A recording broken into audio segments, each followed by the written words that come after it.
We understand that people are interested in the potential impact of the energy centre at Generation Park, Norwich, on air quality at the ground. An independent assessment has shown that the impact of the energy centre at ground level, wherever that ground level is, all over Norwich, whether it's in the bottom of the river valley or on the top of Thorpe Ridge, the impact will be negligible. To give some perspective, a day walking around a busy street like this in Norwich would mean that a person would breathe in the same amount of particulate matter as they would during a whole year from the energy centre, even under the worst circumstances at the most highly impacted part of Norwich. That would be on an average day. On a bad pollution day in Norwich, you'd walk around for about half a day. If you were sitting in a car, then you would need to be in that car only for a few hours. As far as nitrogen dioxide is concerned, it's a little better than that, but broadly comparable.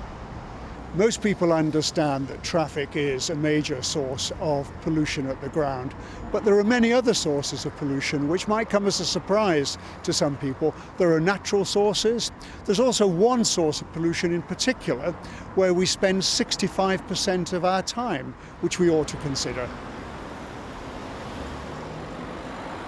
It's the home, and not just the kitchen, but in the kitchen, in many typical homes, in an hour, one would breathe in the same amount of particulate matter as during 3 years' contribution from the energy centre, under the worst possible case. Heaven knows what would happen if you burnt the toast. The instruments go off the scale.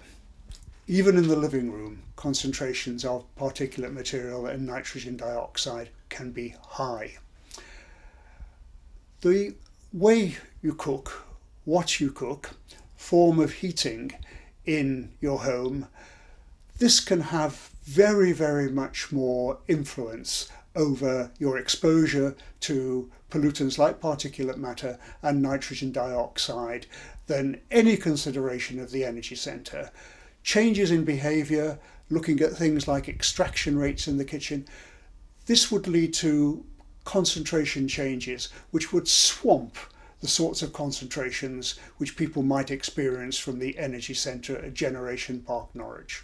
In a typical home, the concentrations of pollutants like particulate matter and nitrogen dioxide are hundreds, some cases perhaps thousands, times the concentrations which residents of Norwich might experience from the energy centre at Generation Park, Norwich.